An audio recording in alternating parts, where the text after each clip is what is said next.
Hi అండి, అందరికీ చూస్తున్నారు కదా. అందరికీ వినాయక చవితి శుభాకాంక్షలండి. వినాయక చవితికి నైవేద్యంగా పెట్టే పెద్ద లడ్లు 2 లడ్లు వస్తాయండి. జస్ట్ నేను పాలు చూపిస్తాను స్టెప్ బై స్టెప్. అసలు ఇంకెందుకు కప్పప్ చేసేద్దాం పదండి. చూడండి, పెద్ద లడ్డుకి కావాల్సిన పదార్థాలు చెప్తాను. షుగర్ వచ్చి 200 గ్రామ్స్, శనగపిండి వచ్చి 200 గ్రామ్స్, బేసిన్ పౌడర్ అంటారు కదా, ఆ శనగపిండి అండి. తర్వాత వచ్చి ఇలాచీ పౌడర్ తెలుసు కదా మీకు. కొద్దిగా ఇలాచీలు అంటే యాలక్కాయలు వేసి కొద్దిగా షుగర్ వేస్తే ఇలాచీ పౌడర్ తయారవుతుంది, 1 టేబుల్ స్పూన్ అండి. తర్వాత వచ్చి బేకింగ్ సోడా, తర్వాత వచ్చి జీడిపప్పు క్యాష్నట్స్ అండి, తర్వాత కిస్మిస్. మనకి ఇంకా ఆయిల్ కావాలి. ఏమండి, ఈ వినాయక చవితి రోజు మనం పెట్టే ఈ లడ్డు అనే దాంతో మన సర్వ విఘ్నాలు తొలగిపోతాయి. 2024 మిగిల్చినవి కూడా పోవాలని కోరుకుంటూ పెద్ద లడ్డు చేయండి. అసలు రాని వాళ్ళు కూడా నేను చెప్పిన పద్ధతిలో స్టెప్ బై స్టెప్ చేసుకుంటూ వెళ్ళంటే ఎగ్జాక్ట్గా వస్తుంది. నాది ప్రామిస్, ఓకేనా? నాది హామీ, ఓకేనా? ఎగ్జాక్ట్గా వస్తుంది, నో డౌట్. ఇది చేసేద్దాం పదండి. చూడండి, ఆయిల్ అలా పోసుకున్నాం. బాండీకి సగమే పోసుకోండి ఆయిల్, ఫుల్గా ఎట్టి పరిస్థితిలో పోసుకోవద్దు, లేకపోతే బాగా పొంగిపోయి ఇబ్బంది అవుతుంది. సో ఆయిల్ మాత్రం బాగా హీట్గా ఉండాలి. ఈలోగా ఏం చేద్దాము అంటే మనం పిండి కలిపేసుకుందాం. ఆ 200 గ్రామ్స్ శనగపిండి ఇలా ఖచ్చితంగా చేయండి, ఎందుకంటే ఈ గడ్లు గీట్లు ఇలాంటివి ఏమన్నా ఉంటే కనుక ప్లెయిన్ అవుతాయి అన్నమాట. నెక్స్ట్ వచ్చి సోడా ఉప్పు చూడండి, కొద్దిగా వేసాను. మీరు ఎగ్జాక్ట్గా ఫాలో అవ్వండి. వినాయకుడు పెట్టే లడ్డు కాబట్టి అసలు మీరు సందేహించొద్దు.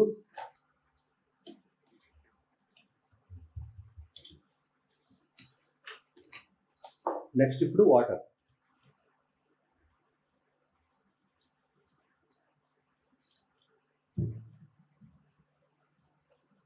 వీడియో మొత్తం చూసి చేయండి, లడ్డు ఎగ్జాక్ట్గా వస్తుంది.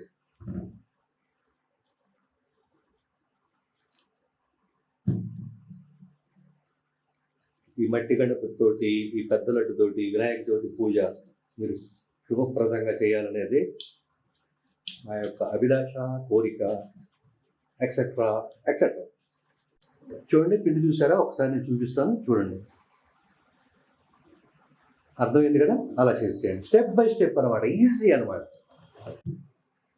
చూడండి, ఆయిల్ బాగా హీట్ అయింది. ఇప్పుడు నేను బూందీ చేసుకునే పద్ధతి చూపిస్తాను. చూడండి, ఒక్కొక్క గంటే వేయండి. ఇక్కడ చాలా మంది చేసే పొరపాటు ఏంటి తెలుసా అండి, ఇట్లా ఎదిరిస్తూ ఉంటారు, పైకి కిందకి ఇట్లా ఎదిరిస్తూ ఉంటారు. అలా ఎదిరియటం వల్ల ఏమవుతుంది అంటే బూందీ అనేది పొడుగ్గా వస్తుంది, ఇట్లా రౌండ్గా రాదనమాట. చూశారు కదా ఎంత రౌండ్ వస్తుంది, ఎగ్జాక్ట్గా వస్తుందా లేదా? తెలుసు కదండి, మన ఛానల్లో అస్సలు రాని వాళ్ళకి, వచ్చిన వాళ్ళకి ఇంకొద్దిగా బెటర్గా చేయటమే మా ఉద్దేశం అండి. అది మీరు అర్థం చేసుకుంటారని ఆశిస్తున్నాను. ఈ ఒక్కసారి ఒక బూందీ వాయ వరకు మాత్రం నేను చూడండి ఎలా వచ్చిందో, రౌండ్గా వచ్చిందా లేదా? అందరూ అన్నీ చేసేయచ్చండి, కాకపోతే ఏంటంటే చిన్నవి అనమాట పొరపాటు. అది తెలియక ఇట్లా ఊపుతారు, అంతే గందరగోళం అయిపోతుంది. ఒకదాని మీద ఒకటి పడి రావైపోయి ఇదైపోయి మీకు మూడవ అప్సెట్ అయిపోతుంది. ఈ ఒక్కటి మాత్రం చూడండి నేను. సో అలాగా అయిన తర్వాత పక్కన ఆ పేపర్లో పోసేసుకోండి.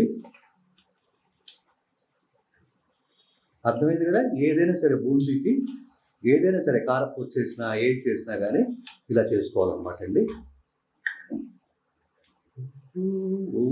సరే, వినాయకుడు మనం బిగిన్ చేసేస్తే పక్కాగా చెప్పేస్తున్నాడు. సో అలా మిగతాదంతా కూడా వేసేసుకుందామండి. చూడండి, మొత్తం అంతా బూందీ చేసేసుకున్నాం కదా. ఇప్పుడు పొయ్యి మీద వేరే ప్యాన్ పెట్టుకొని నెయ్యి అండి, 1 టేబుల్ స్పూన్ నెయ్యి. ఎగ్జాక్ట్గా రౌండ్గా వచ్చింది కదా. సో అదే మన టెక్నిక్ అంటే.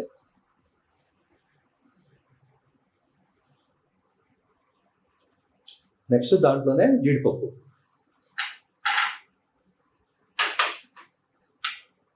తర్వాత కిస్మిస్ అండి. ఫ్రై చేసుకుందాం. ఫ్రై అయిపోయిన తర్వాత వేరే ఒక బౌల్ తీసుకొని ఆ బౌల్లో వేసుకోండి. సేమ్ అదే ప్యాన్లో అండి, మీరు ప్యాన్ కూడా మార్చక్కర్లేదు. సేమ్ అదే ప్యాన్లో షుగర్ 200 గ్రామ్స్, కొద్దిగా వాటర్, పాకం కూడా చూపిస్తాను మీకు. 3/4 సేమ్ షుగర్ వేసే దాంట్లోనే 3/4 వాటర్.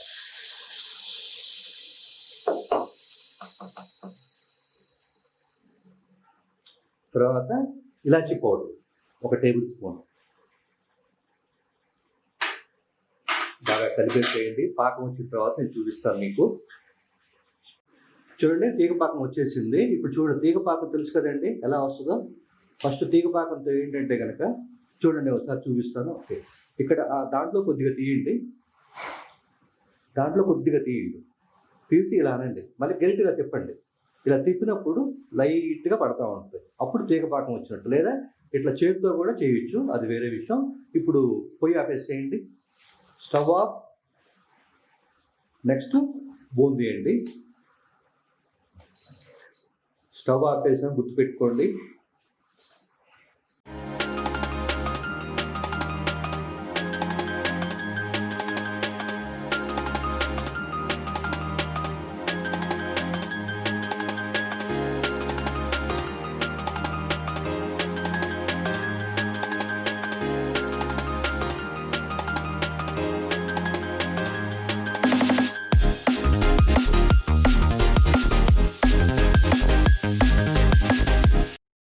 కిస్మిస్ అవి ఫ్రై చేసుకున్నాం కదా లేదులో, అవి కూడా వేసేయండి. అవి కూడా వేసిన తర్వాత ఒక్క 4 minutes కదిలించబాకండి. అలా వదిలేసేయండి. అంటే వదిలేసిన తర్వాత గోరువెచ్చగా ఉంటుంది కదా, అప్పుడు లడ్డు చుట్టాలన్నమాట. అప్పుడు దాకా కదిలించొద్దు. ఒక 4 to 5 minutes అయిపోయిందండి, చల్లారింది. మీరు మాత్రం ఫ్యాన్కి ఇల్లు వేయకండి. ఓకే, అప్పుడు ఏం చేద్దామంటే లైట్గా మధ్యలోనేనండి, అంటే లడ్డు గట్టిగా ఉండడానికి ఇలా మధ్యలో చేయాలి. మీరు మొత్తం చేయకండి, ఆ మధ్యలోనే. తర్వాత ఒక 1 minute ఆగండి. చూడండి అలాగా.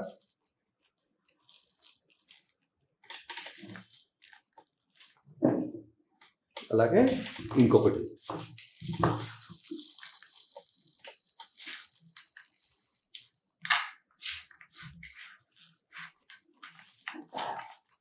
సహజంగా వినాయకుడికి 2 లడ్లు పెట్టండి.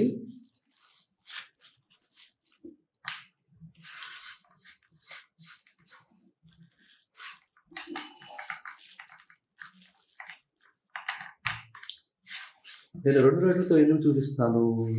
1 లడ్డు మీ వాళ్ళు ఎవరికైనా కూడా పంపించేసేయండి.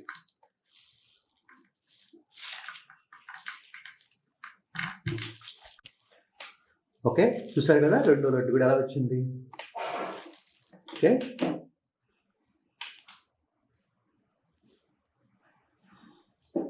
ఓకే ఎలా వచ్చినాయి లడ్డు? మరి ఇంకెందుకు, మీరు వినాయక చవితికి లడ్డు చేయండి, వినాయకుడికి నైవేద్యంగా సమర్పించండి. ఓకేనా? థ్యాంక్స్ చెప్తుంది మీకు 64 అన్నట్టు షేర్ చేయక మాత్రం మర్చిపోకండి. అలా లడ్డును కూడా షేర్ చేయండి ఒకటి.